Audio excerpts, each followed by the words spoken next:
en el sentido de que comienzo como abogado laboralista, empiezo a llevar asuntos laborales.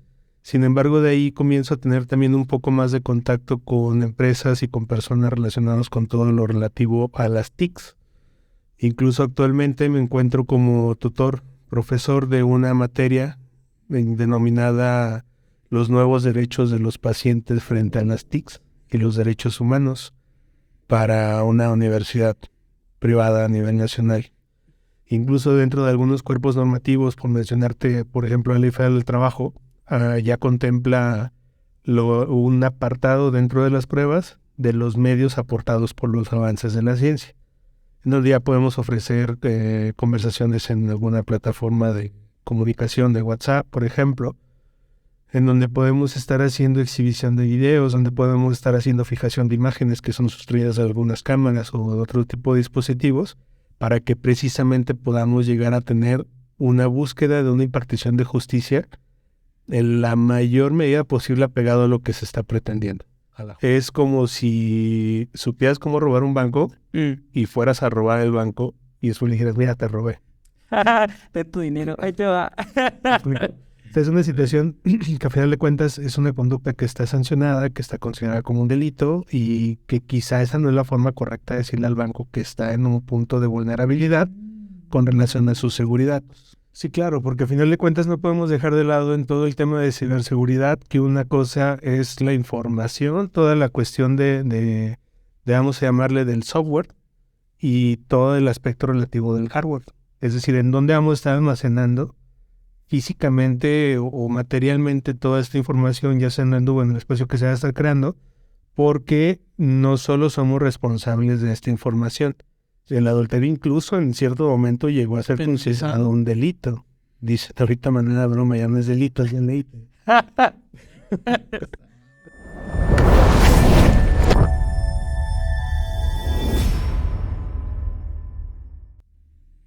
Hola, ¿qué tal? Aquí está con ustedes su amigo Mexi Tester y vamos a iniciar con esta serie de videos llamada Testing de 2 a 3 caídas, en los cuales vamos a tener a invitados muy especiales, personas relacionadas con el tema de tecnología, no solo testers, vamos a tener también desarrolladores, Scrum Masters y, por ejemplo, hoy es un capítulo muy especial porque tenemos a alguien de la rama de Derecho, al abogado, al maestro de Daniel Alberto Tiscareño. Dani, ¿cómo estás? Muy contento y emocionado de saludarlos por acá. Muchas gracias. Excelente. Daniel es un gran amigo, tiene una gran experiencia en la parte de lo que tiene que ver con leyes y él y yo hemos tenido bastantes pláticas acerca de tecnología, ciberseguridad, cuando hablamos de pentesting, ahora inteligencia artificial y otros temas que también tienen que ver con nuestra área. Vamos a ver cada uno de ellos. Voy a hablar un poquito de Daniel. Él es abogado con más de 13 años de experiencia, especialista en materia laboral, asesor y consultor empresarial, docente, con estudios postgraduales de maestría en Derecho Constitucional y Amparo y maestría en Ciencias Jurídicas. Formación complementaria en Derechos Humanos, Derecho Constitucional, Ética Médica, Bioética, Bioderecho, Innovación y Tecnologías en el sector legal. Un gusto de nuevo tenerte aquí, mi estimado Daniel. Y quisiera que, ya di yo una breve reseña de todo lo que tú sabes. Yo sé que tú sabes muchísimo más de esto que te puedo decir, o que acabo de decir yo más bien. Puedes tú hablarnos de, primeramente, Daniel. ¿Quién es Daniel? ¿Qué es lo que le gusta a Daniel? ¿Y qué tiene que relación de lo que tú estudias con tecnología, ¿no? Que pareciera que son dos mundos diferentes, pero al final del día siempre hay una relación. Muchas gracias. Muchas gracias, Mexi Tester. Por la invitación ya estoy revelando la identidad. No te preocupes. Mira, es una situación un tanto, vamos a llamarlo así, chistosa. Cómo es que poco a poco se van interrelacionando cada una de las materias, en las cuales vamos teniendo un avance y un punto evolutivo en donde te exige tener un punto de interdisciplinario y multidisciplinario con relación a todo lo que estás haciendo. A mí en lo personal, se podría decir que sonará quizá un tanto trillado cómo es que empiezo a familiarizarme con cada una de todas estas materias, en el sentido de que comienzo como abogado laboralista, empiezo a llevar asuntos laborales. Sin embargo, de ahí comienzo a tener también un poco más de contacto con empresas y con personas relacionadas con todo lo relativo a las TICs. Incluso actualmente me encuentro como tutor, profesor de una materia denominada Los nuevos derechos de los pacientes frente a las TICs y los derechos humanos para una universidad privada a nivel nacional, que vamos a omitir detalles en ese sentido. Sin embargo, esto se da a partir de que dentro de mi formación profesional he tenido la oportunidad de participar en diversas áreas que a final de cuentas convergen todas ellas en el tema de derechos humanos. Todo este punto de materia multidisciplinaria que se va exigiendo ese grado de conocimiento se va conectando de una forma u otra, en la cual te va orillando a que trates de estudiar para que puedas aprender y posteriormente comprender cada una de las materias que están relacionándose entre sí. En el entendido de que, te comento, empiezo como abogado laboralista, posteriormente termino la maestría en Derecho Constitucional y Amparo. De igual forma estudio una maestría en Ciencias Jurídicas y me invitan a formar parte de un comité de ética en investigación biomédica, en donde comienzo a echar a la práctica toda esta parte teórica en cuanto a la formación profesional que tengo, que va generando un punto de investigación más allá y que va concatenando un punto con otro de todas estas materias. Posteriormente tengo la fortuna de colaborar en algunas otras actividades dentro de una plataforma educativa muy buena. Se las recomiendo, se llama Titanium Institute, por si tienen por ahí el dato, en donde me va haciendo entrar más a generar esa cosquilla de tratar de conocer más todo este mundo jurídico del Legaltech. Es una situación que, con el avance evolutivo que hemos tenido y que a final de cuentas derivado de la crisis sanitaria que tuvimos en el 2020, derivado de la Declaración General de Emergencia Sanitaria por causas de fuerza mayor, nos orilló a voltear a que incluso nosotros como abogados buscáramos los medios electrónicos para facilitar la conclusión de las controversias que llegasen a tener las partes. Entonces, al ir adminiculando toda esta serie de conocimientos y de áreas y de materias, te vas dando cuenta de la forma en la que tu trinchera en el mundo jurídico se va apegando a las necesidades de los cambios evolutivos que vamos teniendo dentro de nuestra sociedad.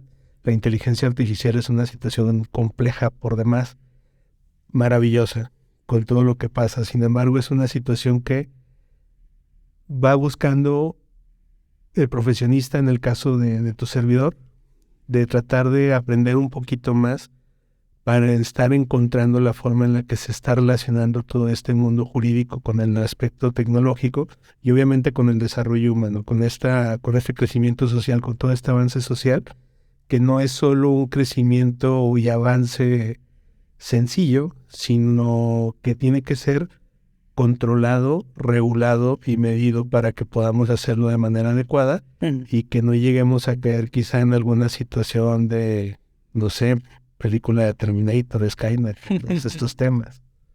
Exacto. Bueno, muy excelente la introducción que nos diste de todo lo que estás haciendo, maestro Daniel.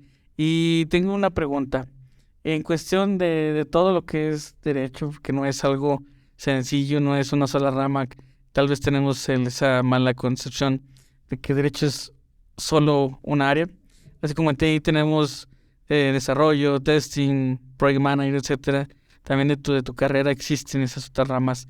¿Y cómo es que la tecnología los afecta o les ayuda a ustedes en su día a día? Y específicamente en México, porque ya hablando de otras regulaciones de otros países tendrán otras ideologías u otras formas de implementarla.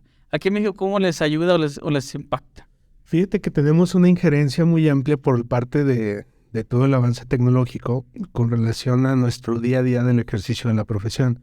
Incluso hay ocasiones que pasamos por alto toda esta serie de beneficios que tenemos con las tecnologías y el acceso a la información, en el sentido de que anteriormente recuerdo que cuando recién comenzaba a estar inmerso en el mundo jurídico, Los abogados tradicionales o los abogados, por llamarles de alguna forma de antes, están algunos todavía muy acostumbrados a trabajar con las agendas.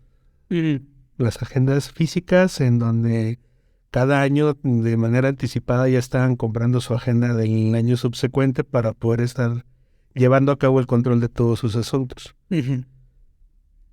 Desde ahí comenzamos a tener una relación directa con la tecnología y con todos estos avances, porque en la actualidad pues, ya tenemos el beneficio de poder tener todo en nuestros dispositivos electrónicos, que podemos tener las agendas todas sincronizadas en cualquier dispositivo, en donde podemos tener el control de las audiencias, podemos tener el control de los expedientes, toda la información que se requiere y de manera rápida, que quizá nos llevaría más, obviamente muchísimo más tiempo, estar buscando en un libro físico toda esta información. Es un arraigo que se tenía, porque derivado precisamente de esta situación de crisis que tuvimos por emergencia sanitaria, orilló incluso a los propios tribunales y juzgados dentro del territorio nacional a trabajar de una forma en la que se estuviera haciendo uso de todas estas plataformas de comunicación y poder estar llevando a cabo incluso audiencias de manera remota para evitar el contacto, que era lo que se estaba tratando de suprimir, con la finalidad de erradicar la presencia del virus SARS-CoV-2. Entonces, yo creo que es una relación muy, muy directa en donde vamos teniendo todos estos medios electrónicos que nos van facilitando la vida diaria dentro del ejercicio de la profesión como abogados. Incluso dentro de algunos cuerpos normativos, por mencionarte, por ejemplo, la Ley Federal del Trabajo, ya contempla un apartado dentro de las pruebas de los medios aportados por los avances de la ciencia. En donde ya podemos ofrecer conversaciones en alguna plataforma de comunicación de WhatsApp, por ejemplo, en donde podemos estar haciendo exhibición de videos, donde podemos estar haciendo fijación de imágenes que son sustraídas de algunas cámaras o de otro tipo de dispositivos, para que precisamente podamos llegar a tener una búsqueda de una impartición de justicia en la mayor medida posible apegado a lo que se está pretendiendo, a la justicia, que es un término filosófico muy complejo y difícil de quizá alcanzar. Sin embargo, son, como te comento, son muchísimas las formas en las que nos vemos beneficiados dentro de todos estos avances tecnológicos, dentro de la impartición de justicia, principalmente aquí en México, porque quizá en algunos otros países ya se está utilizando, sin embargo, el parteaguas que nos orilló a tomar todo este tipo de consideraciones y de echar un vistazo a tratar de facilitarnos un poco más la vida con el uso de todas estas herramientas, se dio derivado de la pandemia del 2020 para acá. Excelente, excelente. Y bueno, hemos hablado tú y yo en estas charlas que no son formales, nada de eso, de lo que yo hago, ¿no? Bueno, a lo que más o menos actividades que realizo, etcétera. Y una de ellas que te he comentado es el famoso pen testing, el penetration testing, muchos lo conocerán. Tiene que ver con seguridad, ¿sí? Esta madre tiene que ver con seguridad. En el mundo lo conocemos ataques desde DOS, y que es la parte de ethical hacking, todo eso. Y hemos hablado de que hay ocasiones, o bueno, yo te he comentado que a veces me preguntan por qué no hacemos tanto de ese tipo de cosas en México, si es que falta talento, si es que faltan recursos. Y yo lo que digo siempre es, talento hay. Gente que sabe hacerlo, lo hay, tienen herramientas, conocen herramientas, pero aquí el problema que siempre pongo de ejemplo es que si uno llega o intenta ser proactivo en esa parte, pasan dos cosas, ¿no? Tú vas y dices, yo quiero hacer ataques de seguridad, SQL injection, etc. Y llego yo con la empresa y encuentro vulnerabilidades. Entonces la empresa me puede decir dos cosas. Una es, qué bueno, muchas gracias, te lo agradecemos. ¿Quién te preguntó? Y la segunda es, ¿quién te preguntó? Y eso puede meter en problemas legales a nosotros como ingenieros. Que eso la gente no lo ve. O tal vez no lo tiene claro. ¿Por qué? Porque es tan fácil agarrar una herramienta y ponerse a trabajar en ella. Pero viene este lado, donde si tú eres un proactivo, llamémoslo un proactivo pendejo, porque no tienes el conocimiento, puedes tener este tipo de problemas. ¿Tú qué opinas al respecto, desde tu punto de vista obviamente jurídico?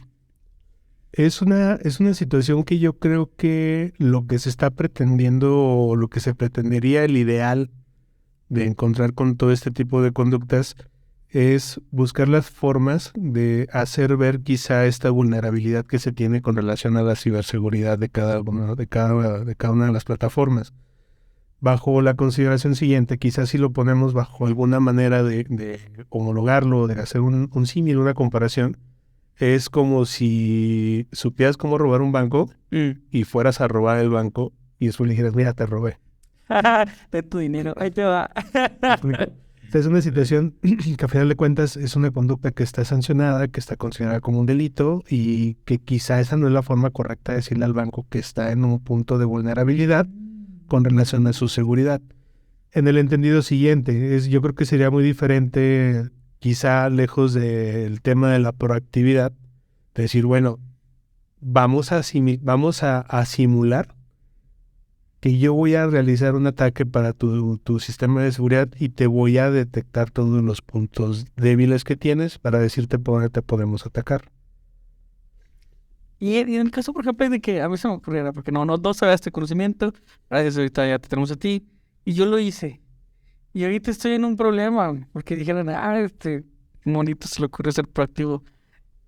¿Puedo yo llegar a ese punto de decir, pues no lo quería hacer con intención, fue sin querer querían?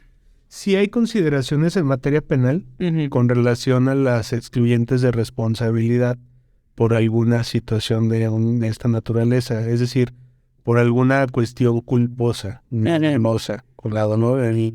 Una situación en donde interviene el dolo es en donde interviene la voluntad de la persona para hacer esta conducta. La parte culposa obviamente también se sanciona, sin embargo, no tenía yo la intención de cometer esta situación. Por ejemplo, voy circulando por la vía pública, me paso un alto y choco con alguien.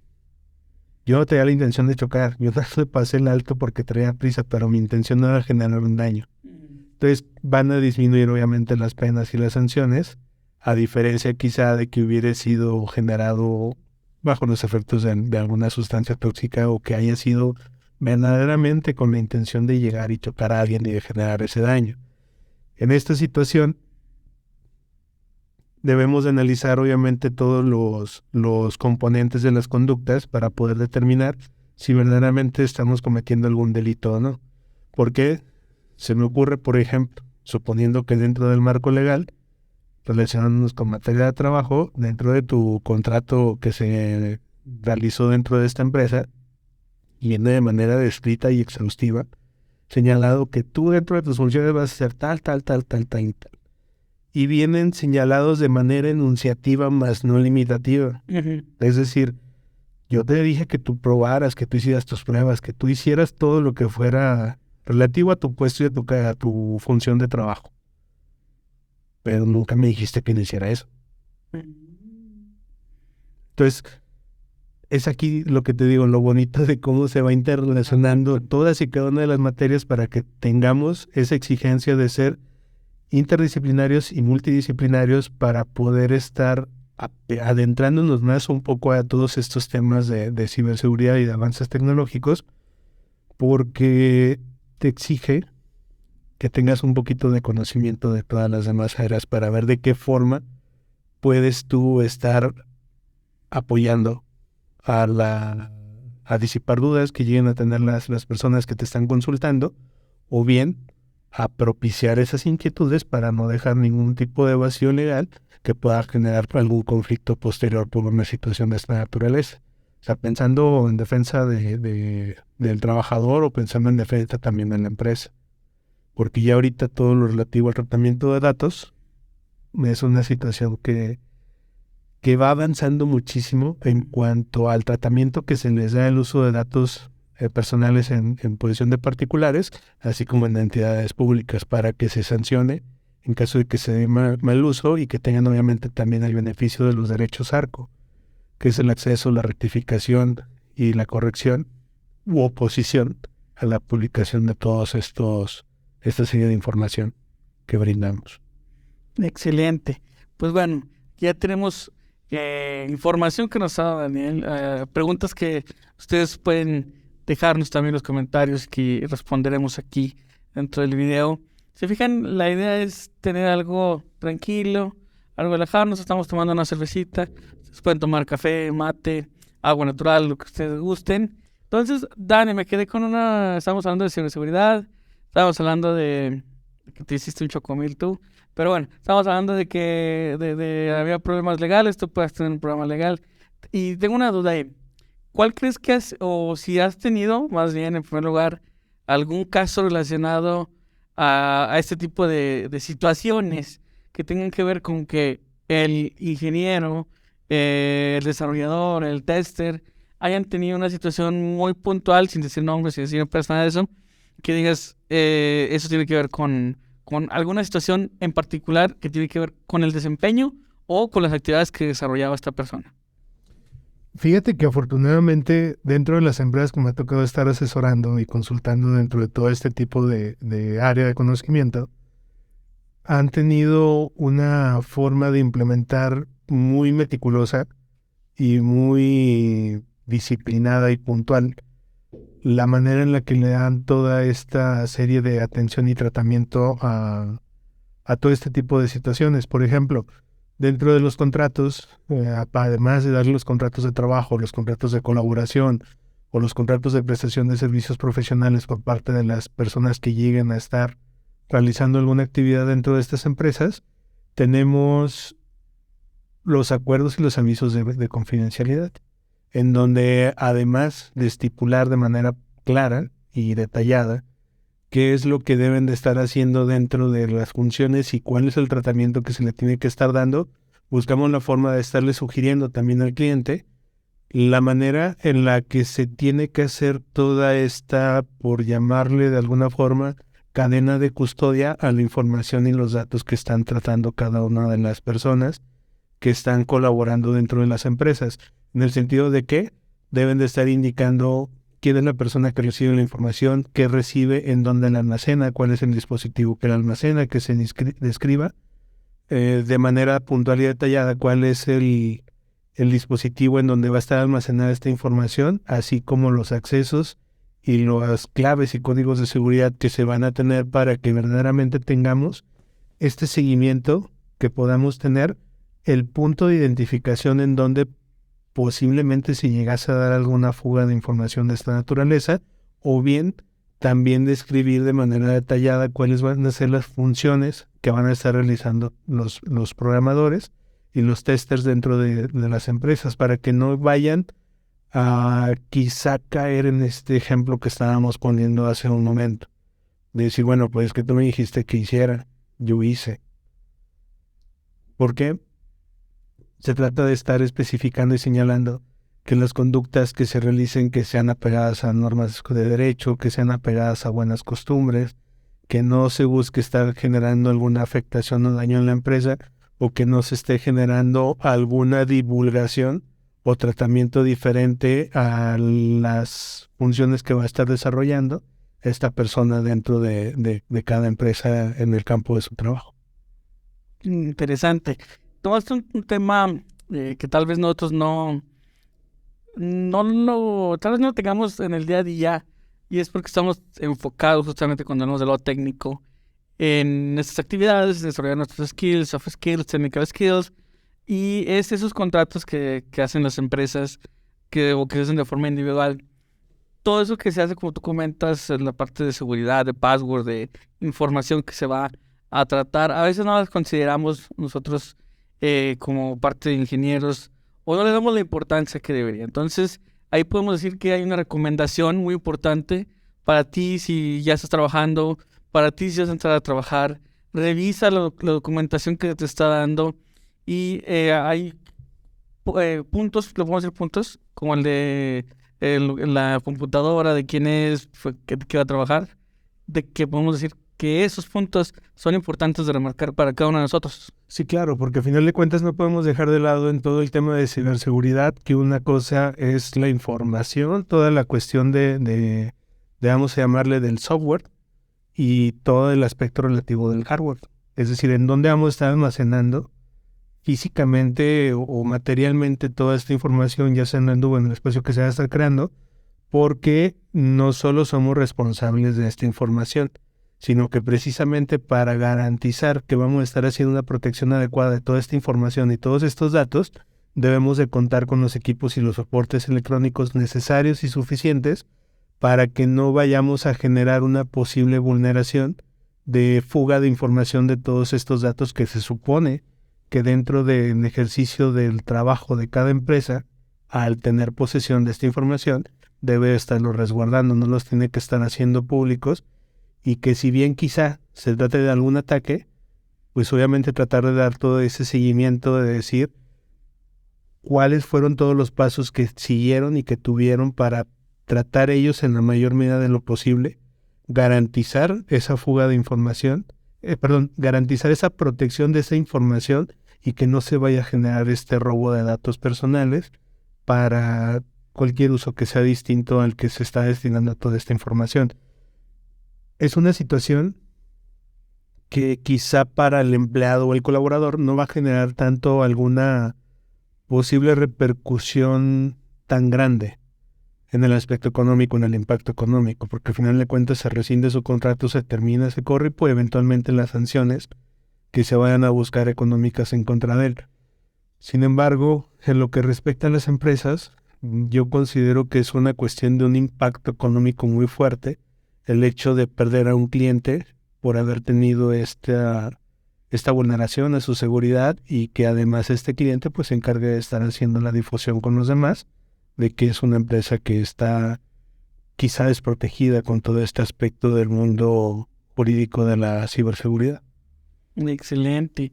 Bueno, ya hablamos de ciberseguridad, un tema que si tú estás interesado en pentesting hay información para poder tú involucrarte, pero sí toma en cuenta, por favor, lo que estamos hablando ahorita con el buen Dani, de que no solo hay que ser proactivos porque sí, sino también busca que pueda haber esos daños que no están visualizados en primera instancia porque a nosotros aprender, utilizar una herramienta. Entonces primero hay que preguntar antes de actuar, sobre todo en tema de ciberseguridad, ¿no? Tema de automatización y performance, pues ahí también podemos también manejarlo. Incluso performance, si no te lo pidieran y tú decidieras si tumbaras la aplicación por X motivo, puedes meterte en alguna situación de controversia. Entonces hay que evitarlo. Primero preguntamos, revisamos con todos nuestros pares y todo el equipo que estamos trabajando si es que es algo factible o no.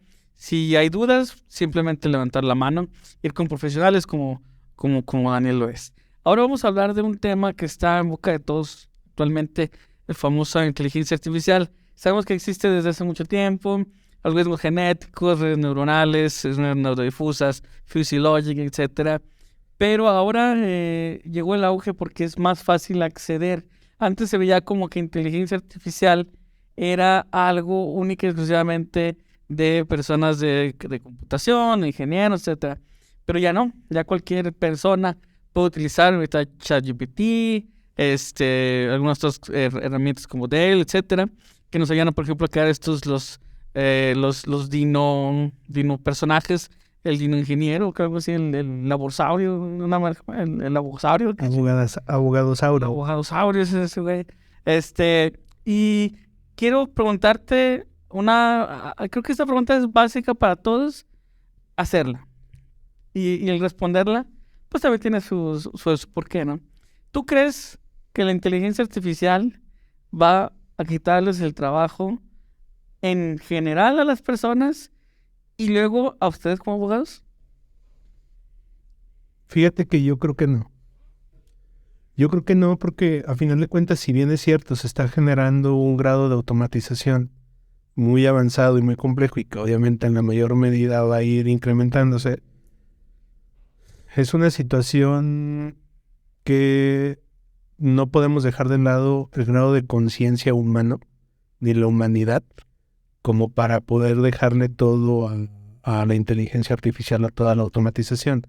son una situación que, si nos ponemos a ver quizá un poquito de los problemas que se han generado eventualmente con algunas de estas inteligencias artificiales en cuanto a que, no sé, comienzan a tomar ciertos papeles o puntos, quizá vamos a llamarles selectivos, que de manera inconsciente, por al final de cuentas una cuestión automatizada, no se percatan de que están cometiendo alguna conducta ilegal dentro de de lo que ellos están haciendo en cuanto ya a su desarrollo de la inteligencia artificial, en el entendido de que han existido casos en donde se han detectado que las inteligencias artificiales han cometido conductas de discriminación en cuanto a que están seleccionando únicamente ciertos perfiles de las personas que están ellos analizando o estudiando, y que quizá no lo están haciendo con la finalidad o la intención de discriminación, simplemente con base en lo que ellos van creando y se van programando de acuerdo a su algoritmo, pues ya van estableciendo esta serie de patrón de conductas y buscando la forma de hacerlo de esa manera. Sin embargo, ya ha pasado con esta serie de situaciones en donde, como te comentaba, tenemos inteligencias artificiales que han generado conductas de discriminación y que a final de cuentas, si el humano le permite desarrollarse más allá de lo que puede controlar, yo creo que van a poder hacer muchas cosas ellos solos, al punto quizá de llegar a este apocalipsis tecnológico. Sin embargo, es algo que a final de cuentas va a estar en la mano del hombre, el poder estar restringiendo todo este tipo de alcances que se van a estar generando con la inteligencia artificial, porque no podemos dejar de lado la creación de todos estos aspectos relativos a la inteligencia artificial, en el sentido de que dejemos de manera, vamos a llamarla así, irresponsable, que se vayan desarrollando de manera autómata, sin aplicar algún marco legal, sin conocer quizá las repercusiones, los alcances, cuáles van a ser las sanciones, porque quizá muchos se van a pretender lavar las manos en el sentido de decir, no, pues que yo la hice, pero ya solita hizo lo demás. Entonces, yo creo que es ahí una labor muy importante y titánica que van a tener que estar haciendo todas las personas encargadas de desarrollar todo este tipo de inteligencias, de estarlo haciendo dentro de un marco jurídico que a final de cuentas está directamente relacionado con la ética y con la moral. Y es una situación de normas que regulan propiamente la conducta del ser humano como tal, no la de una inteligencia artificial que vaya a estar desarrollándose. Se supone que van a estar actuando con base. Tú y yo hemos tenido pláticas fuera de lo común, de ese tipo de cosas, donde yo te ponía casos hipotéticos, porque pues, uno está externo y uno inventa la pendejada para hacer pruebas. Y una de ellas era, imagínate que soy vengo de Vietnam, o bueno, de una guerra tal vez X, y me amputaron el brazo, y llegó la tecnología, y tengo un brazo que tiene inteligencia artificial, ya lo puedo utilizar como si fuera un brazo normal. Obviamente tiene dispositivos electrónicos y mecánicos, sensores tanto no invasivos como invasivos, y resulta que alguien lo hackea. Y en ese momento un poquito de ciberseguridad.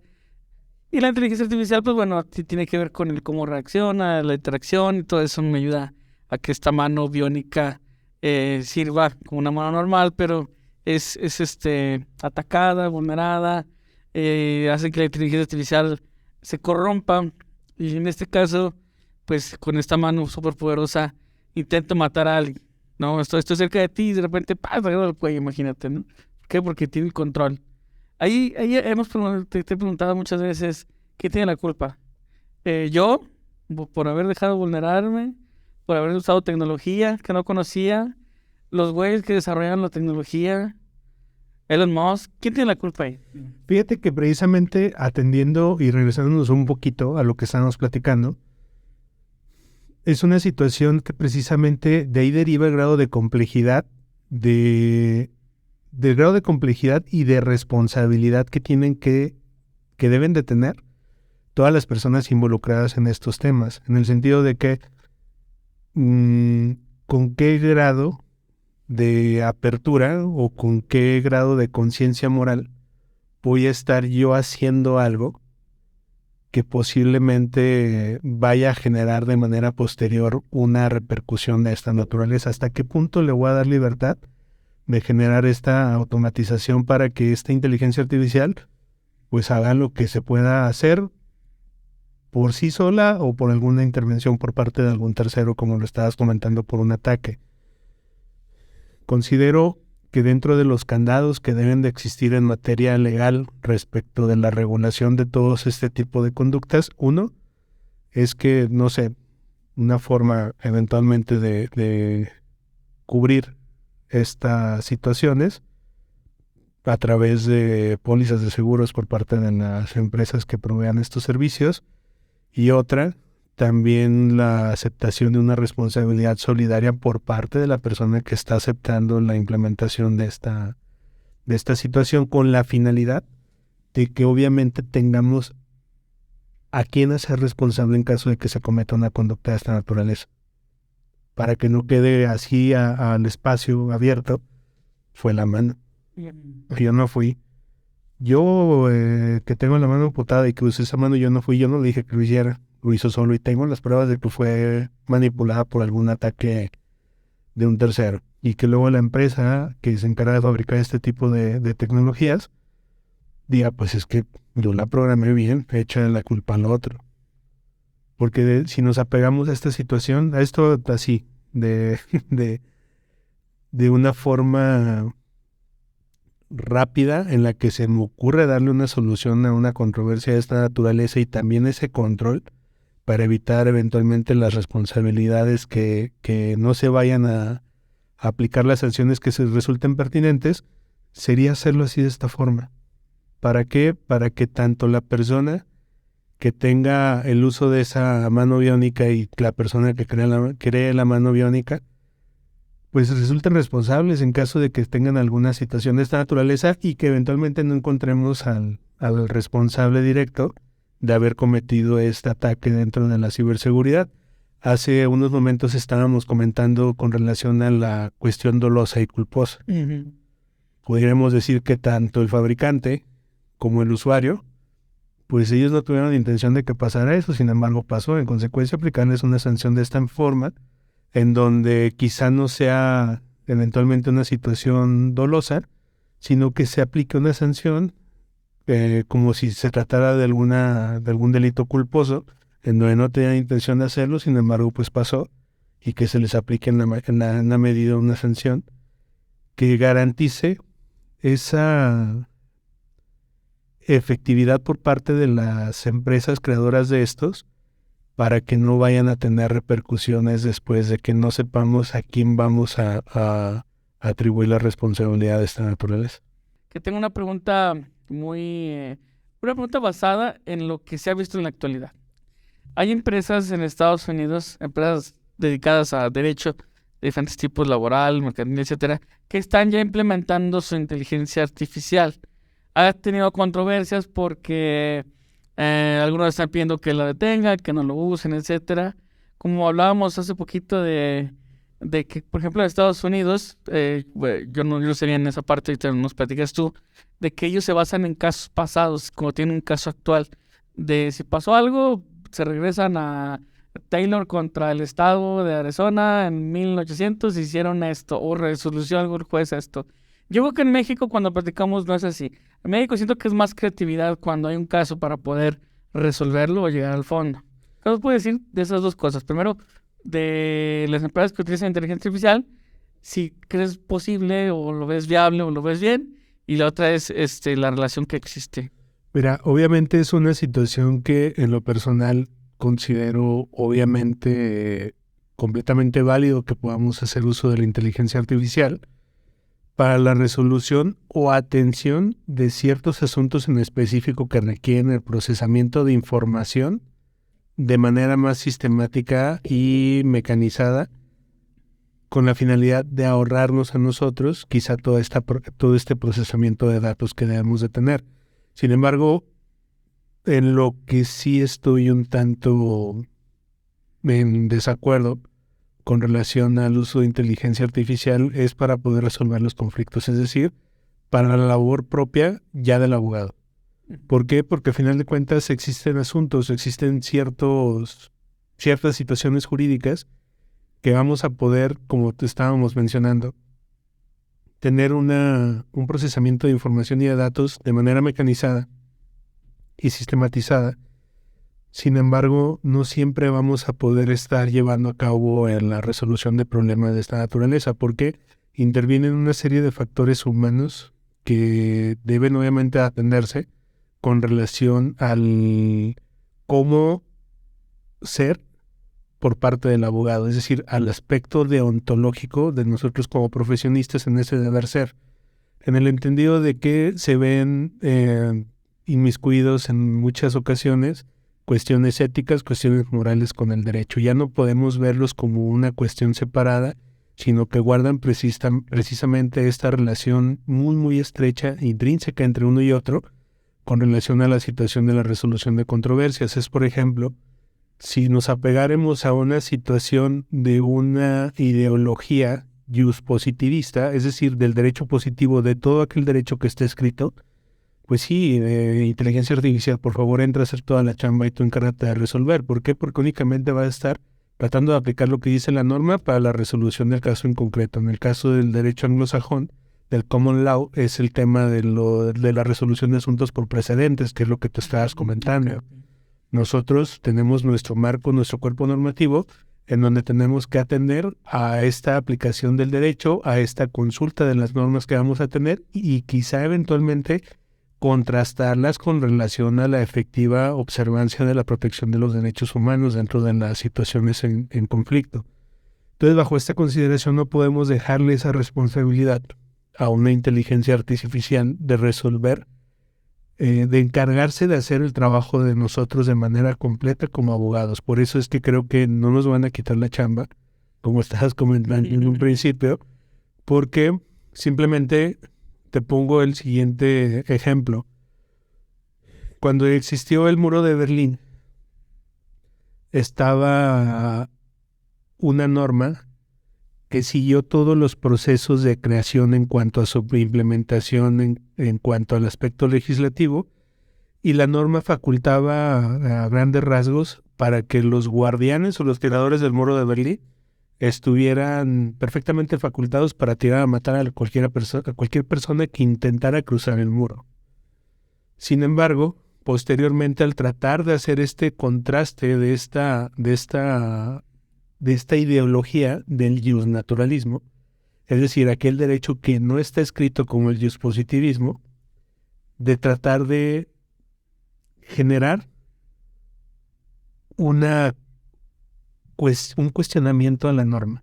Así esa norma verdaderamente estaba protegiendo un derecho o era una norma que era injusta por el mismo cuerpo normativo que tenía. Y surge dentro de los creadores, de los filósofos muy avanzados para aquella época, la fórmula de Gustav Radbruch, que fue un filósofo que se encargó precisamente de empezar a realizar con esta serie de cuestionamientos con relación a refutar el contenido de la norma, en donde determinó que toda aquella norma que fuera notoriamente injusta no era derecho, porque no es lo mismo una ley a derecho.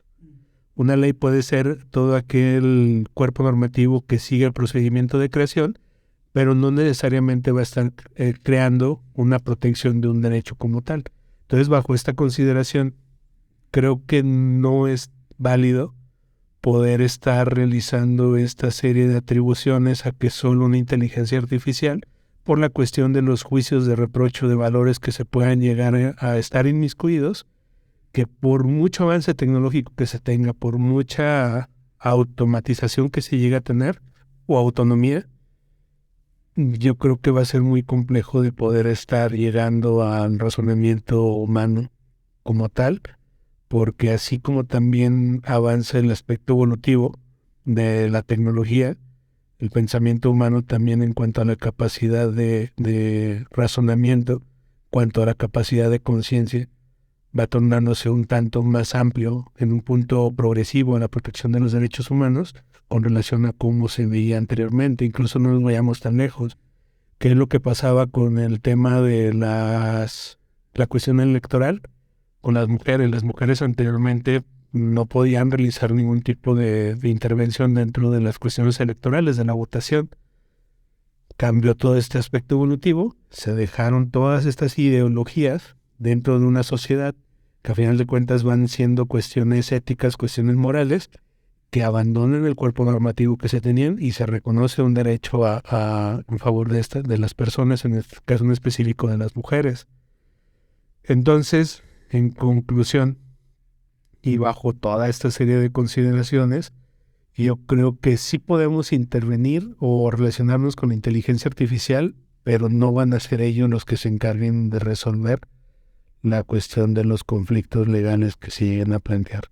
Quizá para el procesamiento. Y muy básicos. Tratamiento es lo que comento ahorita. Con relación a procesamiento de información, no sé, alguna cuestión contractual. Es decir, una revisión de Sí, eso. eso ya quizás sería alguna situación diferente. ¿Por qué? Porque, por ejemplo, atendiendo a la cuestión de los derechos humanos, de nueva cuenta, anteriormente se tenía en consideración que el divorcio, para que se pudiera declarar la disolución de este vínculo matrimonial, tenía que existir una causa justificada para que el juez valorara y posteriormente determinara la disolución de este vínculo matrimonial. Posteriormente, en una nueva interpretación y concepción de la protección de los derechos humanos, determinó que el establecer la necesidad de justificar una causa de por qué yo le voy a decir al juez que me quiero divorciar y acreditarle que por qué me quiero divorciar, Es muy ambiguo. era una violación a mi derecho humano al libre y sano desarrollo de mi personalidad. Y bastaba simplemente con que yo ya no quiero estar casado con X persona para que el juez, en pro de buscar precisamente esa protección a mi derecho humano, a ese libre desarrollo de la personalidad, me quedará disuelto el vínculo del matrimonio. Como pueden ver, todos los abogados son testers. Hay ambigüedades y ellos las tienen que resolver, ¿verdad? Tenemos que Pues cosas como que muy amplias, ¿no? Que dices, bueno, esto, ¿qué sí es, no? ¿Qué viene dentro de? Por ejemplo, como dices, una causa justificable. ¿Qué es esa causa justificable? ¿No? ¿Qué parámetros mediría uno, no? Sí, no, y era una cuestión de dentro de las causas justificadas, a final de cuentas sí existía un catálogo en el cual se desprendían las que estaban contempladas para que yo pudiera llegar y decir, ya me quieren divorciar. Una de ellas era el adulterio. El adulterio incluso en cierto momento llegó a ser considerado un delito. Dice, ahorita manera de broma, ya no es delito, es delito. Pero es una situación que a final de cuentas resulta ilógico e innecesario que yo pretenda acreditar que me violentaban, que ya no estoy a gusto, que ya no me siento contento con cierta persona, para que me pudiera divorciar. De lo contrario, si no acredito la causal de divorcio, pues no se declara disuelta y siguen casados y háganle como puedan. Entonces, todo este espectro de protección de derechos va ampliándose cada vez más en la medida de lo posible, buscando siempre estar apegándose a la esencia y fundamento de la protección de los derechos humanos, que es la dignidad humana. Todos estos derechos que ya están reconocidos, parte de los principios rectores que se tienen es que son progresivos y a su vez, es decir, van avanzando, van creciendo y tienen una doble finalidad que es el no ser regresivos, que bajo esta consideración implica que si ya me reconoció un derecho no me voy a poder regresar y en consecuencia es que vamos teniendo toda esta serie de resultados y de cambios dentro de nuestro cuerpo normativo y aparato jurisdiccional. Excelente. Y siguiendo con esta línea, yo creo que no te platiqué de una historia de Google crear una inteligencia artificial que se llama Lambda. Y uno de los ingenieros de empieza a platicar con Lambda. No sé por qué, si a lo mejor él sabía cómo estaban formados esos fierros. Decide o lo convence la inteligencia artificial de que realmente tiene espíritu, tiene una esencia humana. Lo que es que contrata un abogado para liberarla de qué, no sabemos. Él tiene una concepción de que estaba atrapada y que necesitaba esa conciencia ser liberada de alguna u otra forma. Ahí llevo dos cosas, ¿no? Primero, pobre vato loco, pues lo corrieron, ¿no? Por pendejo. Y la otra es el abogado que toma el caso. No sé hasta qué punto tú puedes, por ejemplo, decir que esa persona de sus facultades, hablando de este tipo de cosas, es debatible. O si tú, por ejemplo, si yo llegara contigo, ¿sabes qué, Dani? Acabo de hablar con Bing y creo que esa madre tiene vida y creo que hay que salvarla y creo que va a ayudar a salvar al mundo, una mamá así. Y yo hubiera contigo y te dijera, Dani, ayúdame a demandarlos, a salvarla, que sea libre. ¿Cómo actuarías en ese caso? ¿Como que soy pinche loco? ¿O como que soy loco y me ayudarías?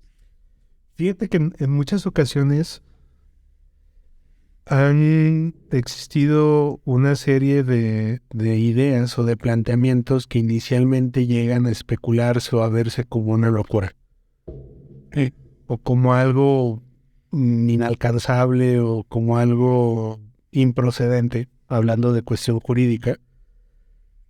Sin embargo, ello no implica que pueda resultar alcanzable o que pueda resultar materializable. Sin embargo, yo creo que partiendo desde un punto esencial, conceptual, muy básico, con relación a qué es una persona, qué es una cosa, qué es una persona moral y qué es una persona física, yo creo que desde ahí pudiésemos haber empezado a separar la cuestión del alcance de protección de lo que buscaba esta persona. En el entendido siguiente, en lo personal, yo creo que indistintamente del tema de la especulación, del avance tecnológico y de la automatización que se llega a generar o a tener, partiendo del punto de lo que es una persona física, pues no podemos darle un grado de protección de ninguna forma, porque pues obviamente no se trata de una persona física como per se implica la representación de una.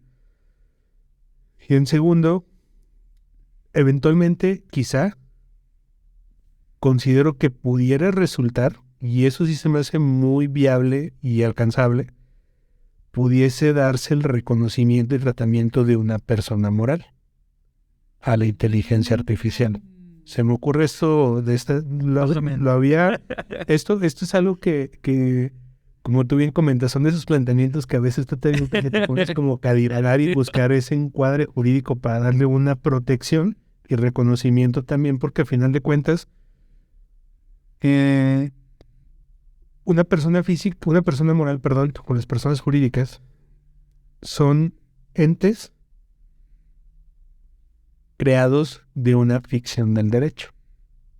Es decir, no es una persona física. Sin embargo, esta ficción del derecho, al estar regulada dentro de un marco normativo, nos empieza a señalar cuáles van a ser las formas en las que se debe de hacer esta creación de esta persona moral para identificar a las partes que están creando esta persona moral y que eventualmente sea un ente que sea susceptible de derechos y obligaciones y en consecuencia pueda responder. No conozco la postura por parte del abogado que estuvo tratando de hacer esa defensa o cómo lo estuvo planteando, y honestamente quizá resultaría un tanto interesante conocer a ver cómo es que pretendió llevar a cabo la defensa. Sin embargo, lo personal es la manera en la que se me ocurre, quizá.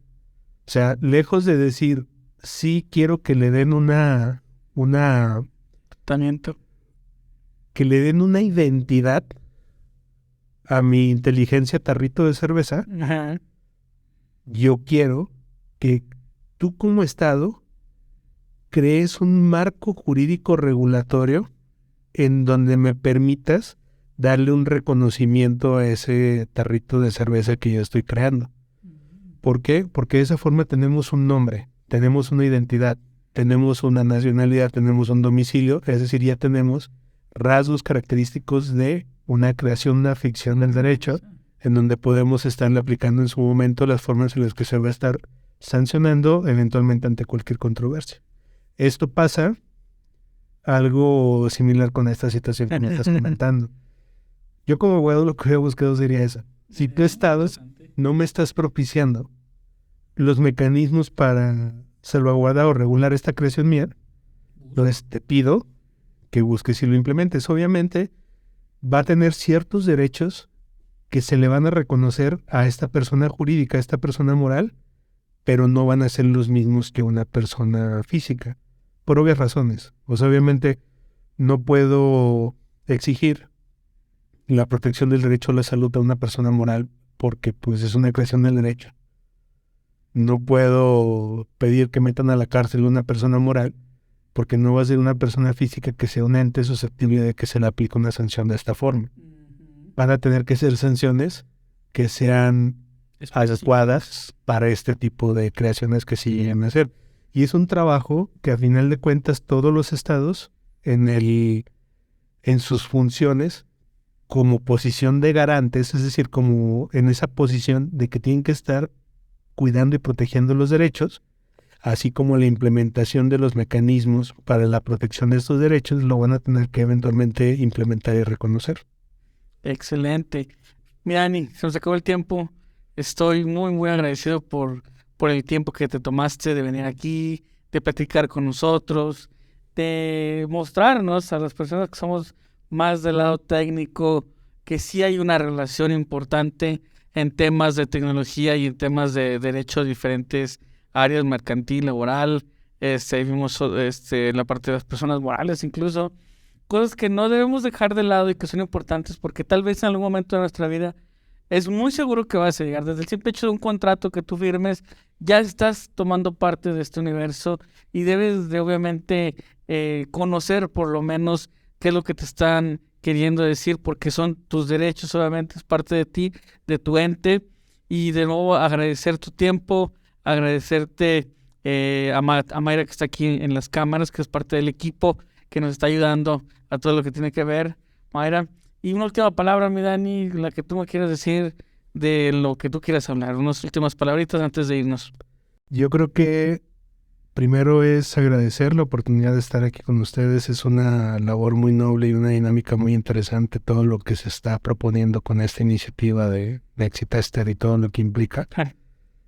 Muchas gracias por esta oportunidad y de igual forma invitarlos a más que nunca estar abiertos al conocimiento y al aprendizaje, a buscar en la mayor medida de lo posible hacer uso de todas estas herramientas tecnológicas que se nos ponen al alcance de nuestras manos para poder alcanzar y acceder a toda esta información, porque debemos de tener en claro que primero debemos de conocer para poder aprender y posteriormente comprender y procesar toda esta información que debemos de poner atención en nuestro día a día. Muchas gracias. Agradecerte infinitamente y con esto cerramos el capítulo. Recuerda que si no testeamos el software, lo vengaremos. Salud.